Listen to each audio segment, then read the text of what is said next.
Good morning, everyone. Welcome to Vancouver Island Bushcraft. Heading down the trail, heading to the bivouac. I have my usual pack. I have my SKS today, fully loaded and ready to go. Bear season, very much so bear season. So, just make sure I'm prepared. You know, it's interesting, as I was getting out of the truck, and I was putting my backpack on, and I realized, you know, I could come to the bivouac with maybe just a sandwich or something and not carry all this stuff. But then I remembered watching Survival Russia. Sorry about that. Survival Russia. And he says, you know, you should never be in the woods without your equipment. He basically goes on to say, there's these guys that go into the woods and they practice. They don't have anything, so they're practicing with just a knife or something like that. And his thought process is, well, why? Bring everything with you. Always bring everything with you. And there's a couple of guys who said, well, what if you're in a canoe and the canoe tips over? Well, lash your stuff to the canoe. Make sure you have stuff on you that you can do survival stuff. So I'm walking to the bivouac, which is only about 20 minutes. And I have 8 days provisions with me. A full shelter area on my pack. Fire, water ability. Pretty much everything I need. And I basically just bring it to the bivouac, set it aside, do my stuff, and bring it back. And I do that all the time. And it's nice that the other bushcrafters, Survival Russia being one of them, there's another one too, is a really big monkey, I think it is, or something. Anyway, he's the same thing. Just bring stuff with you, just in case. For instance, say I was deciding to go out here. There's a little trail here, it looks like a trail, and it kind of disappears, and I'm curious as to where it goes. So I decide to head on down there and go in about a mile or so into the bush and sprain my ankle, or break my ankle, and there's no reception. Well, I would be pretty screwed if I didn't have anything with me. This way I have provisions. I can make a makeshift shelter, even if I just put it over top of me with a busted ankle. I have my gun, so if I hear people in the woods or hear something, I can do 3 shots in succession, which is the universal sign for distress. So it's a really good idea to bring this stuff. I think so anyway. Okay, I'm gonna keep heading down here. Beautiful day today. All the buds are coming out. It's going to be pretty lush pretty soon. We're actually going to have vegetation that we can eat. Nice.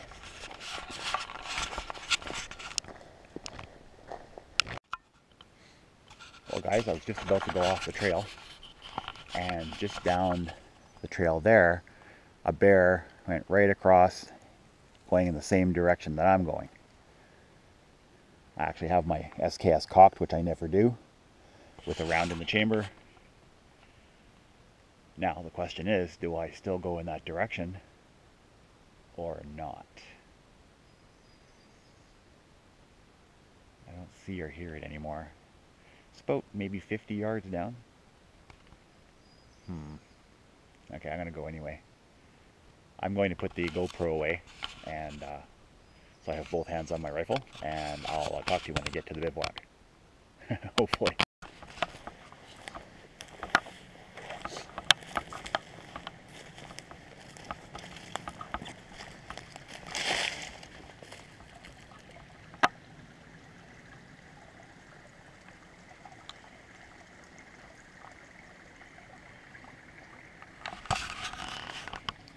Made it no problem. Didn't see the bear again.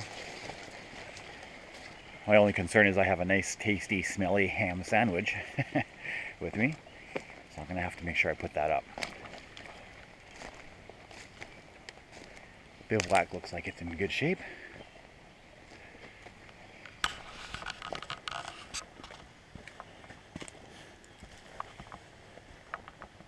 There's my wonderful birdhouse. Everything seems great. Alright, I'm going to take that round to the... Maybe I think I'll leave that round in the chamber. I'll just leave the safety on. Because, although I don't see or hear it, I mean, you never know, right? All right, I'm gonna situate myself here and open up the side, get some sunlight in here, and start my day.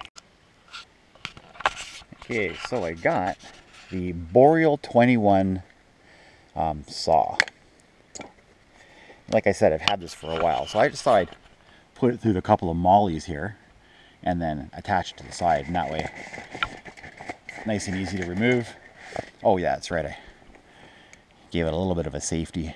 Everything I have on my pack I tie up, just in case something goes loose. I got everything tied, even the grail. I got, you know, these two things on here, but I also got a carabiner, and everything I got on the sides is all tied up. This is in molly, but again tied with a carabiner, and it's a really good idea to do that, because I I don't bring two of everything. Some people do, but I don't. So, you know, losing my water purification system would be a real pain in the butt. A, it's expensive, and B, then I'd have to start boiling all my water, which would really suck. So I always make sure that I double everything up. So let's see if we can open up this saw. I've done it once when I first got it. Let's see how I do. All right.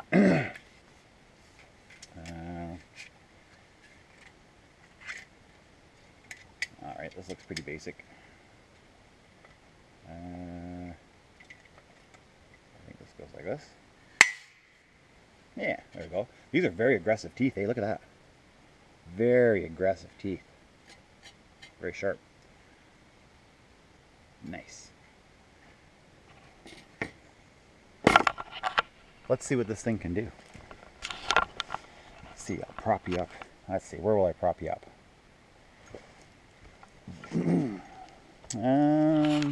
How about right here?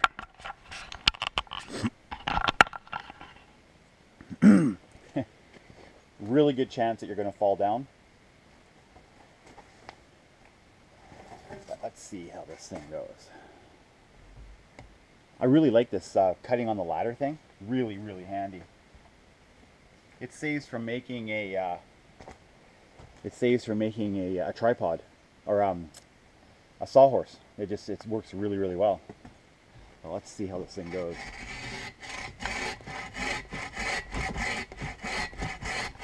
Man, this just eats through the wood.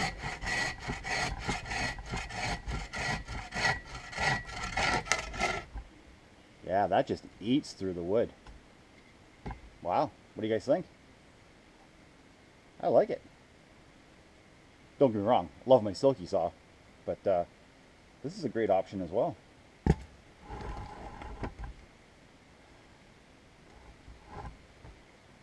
Huh. All right, let's try another one.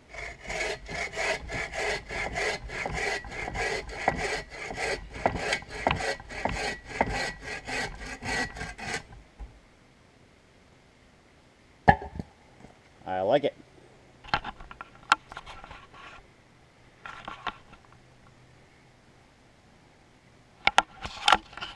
That's very cool.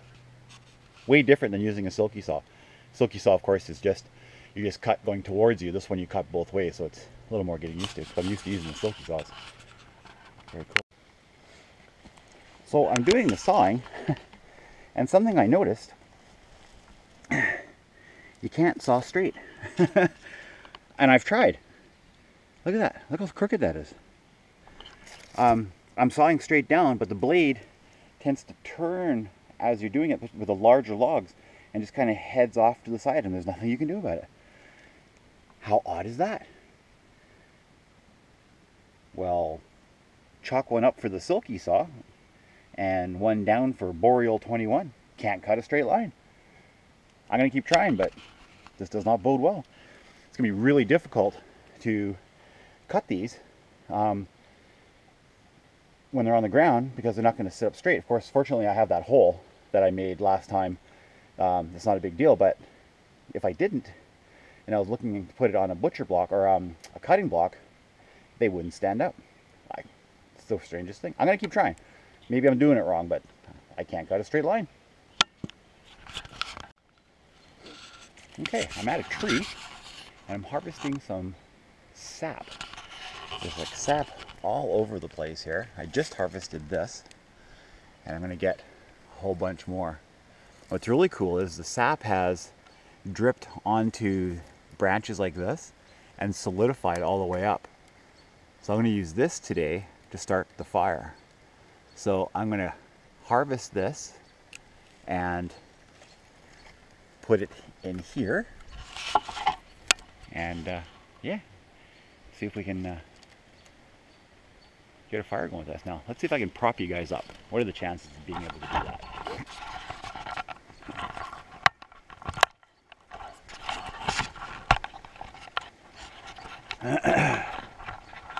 I'm totally bouncing you around.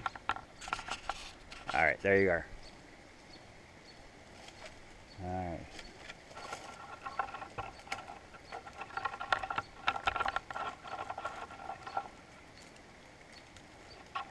Do you guys think that's going to burn? That should work out really well.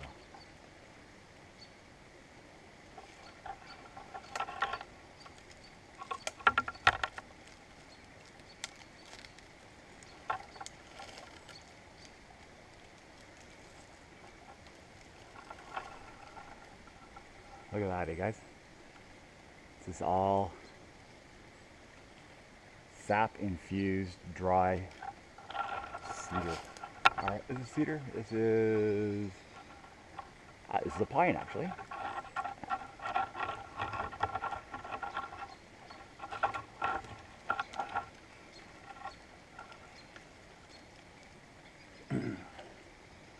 Well, that should be plenty to get a good fire going.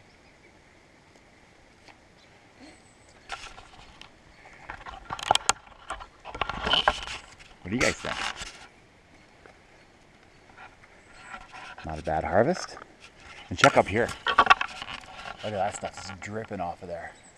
That is crazy. Check out the size of these pine cones. This is right beside the same tree. Went to the other side of the tree and there's sap all the way up it. Look at these pine cones. Look at the size of these things. And they're everywhere. All over the ground. This is right next to the bivouac. I actually never even noticed this. Huge amounts of pine cones. It's all around this tree. And these are massive. Like, look at that.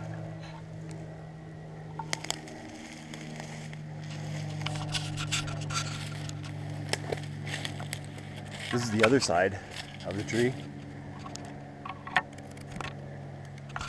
Good fire resource.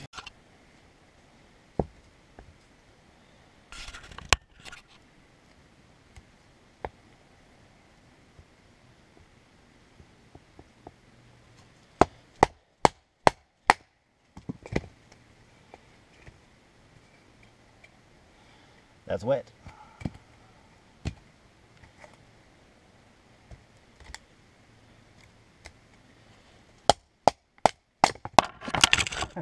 Sorry guys. That's nice and dry.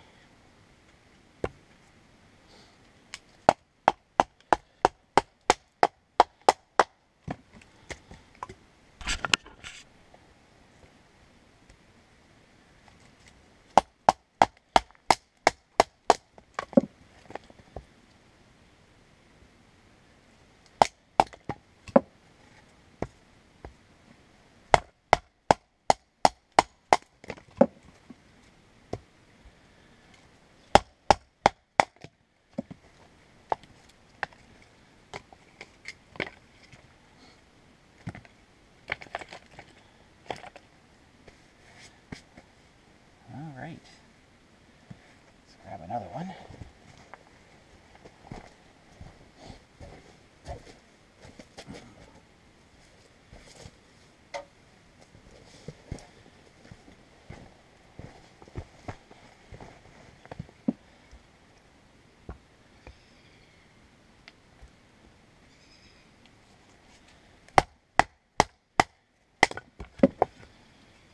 That's nice and dry.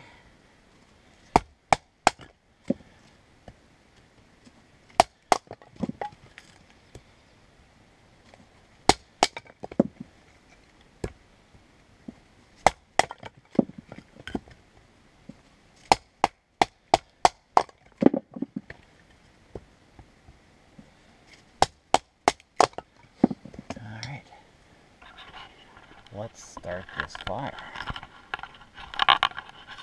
Oops, sorry.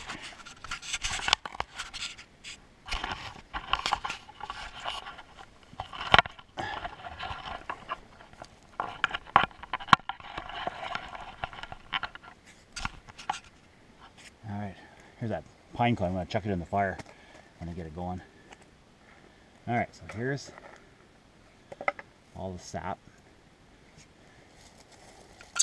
We've got some branches to put over top of it.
And that's how you start a fire in British Columbia.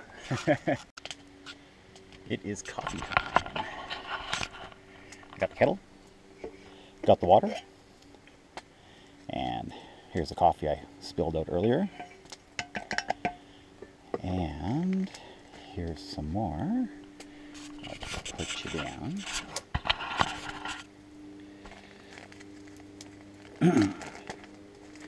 Notice I'm just putting it in the water like I did last time. That should do it, eh? And it went to a boil, and then I put a little bit of cold water in it, and all of the grounds just went to the bottom, which is extremely cool. So I'm going to do it again.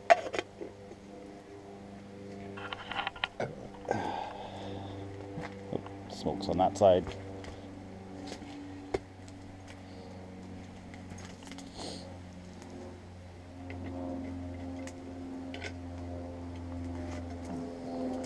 Totally got smoked out there.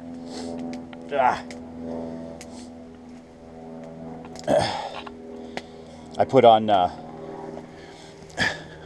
pine, but I didn't cut them in half. I did only these two. So it's a really smoky fire now. That was a mistake. I should definitely always cut them in half. That's just being lazy.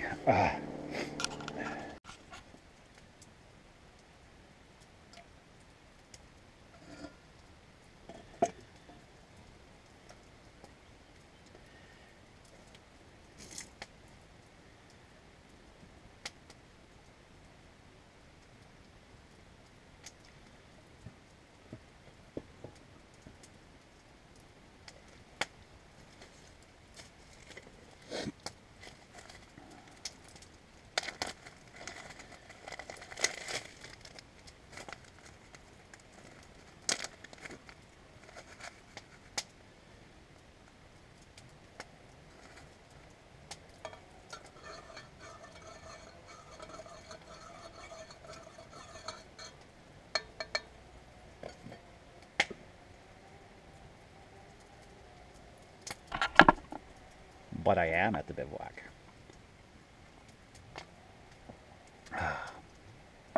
Perfect cup of coffee. All right, had my cups of coffee, 3 or 4 of them. No grounds in them. It's, all the grounds went to the bottom, as it's supposed to, which is kind of cool. So, my thoughts on this saw, the Boreal 21. Now, it cuts, and that's all fine, but I find that the blade bends back and forth quite a bit. I find that it cuts really crooked, for one thing, for 2 things. And the handle is really uncomfortable. After a little while, it really hurts the hand to use this saw. Some kind of a softer handle would have been more advantageous. So I'm going to store it in the closet with my prep stuff, and I'm going to continue using the silky saws. Maybe I'm just more accustomed to using them. That's a possibility, but I won't use this again. I don't think. I'm going to definitely use the silky saws. The one I got for Christmas from my wife, the orange one there with it's got a curved blade. That thing goes through wood like you wouldn't believe. And of course the Katana Boy, the big one, that's an amazing knife as well. So, or amazing saw as well. So I keep hearing stuff in the bush.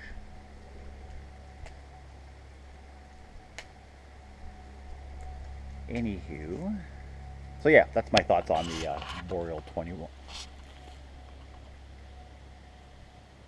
I'll let you guys go just for a bit here. Well guys, I think I'm going to call it a day. Had a really good day today. Wow, can't speak. Had a really good day today, and just going to let this fire go out and head on back. Did a little bit of repairs on the bivouac. Just a matter of keeping these tarps tight. That's pretty much all the repairs that there is on the bivouac. And we'll just let the fire go out and get going. Just want to show you the embers. I got them all spread out, and I'll fan them, and you can see how hot. So if you guys ever think that your fire is out, do something like this, and it'll tell you right away that it's not even close. The heat is amazing coming off of this. So never leave your fire just smoldering like that, because the amount of heat is, or the amount of flame and charcoals and stuff is pretty incredible. One gust of wind and that's the end of this forest. You guys have a great day. Take care. And I'm going to walk back. I've heard a lot of noises in the bushes, and I've seen one bear. So I'm being very cautious. I'm not going to stay here as long as I normally stay. I was going to stay for a bit longer and do a few more things, but I don't think it's wise to do that. I didn't even have my lunch. I kept it in the package and kept it in my bag, and I'll probably eat it at the truck. So it's a shorter bivouac experience. I didn't do as much as I wanted to do. I did test out the saw, but I don't think it's wise to stay here with the noises that I'm hearing and the fact that I saw a bear. So I'll talk to you guys next time. You have a great day, and don't forget to subscribe if you haven't. If you already have, thank you so much. Share and like. Take care, guys.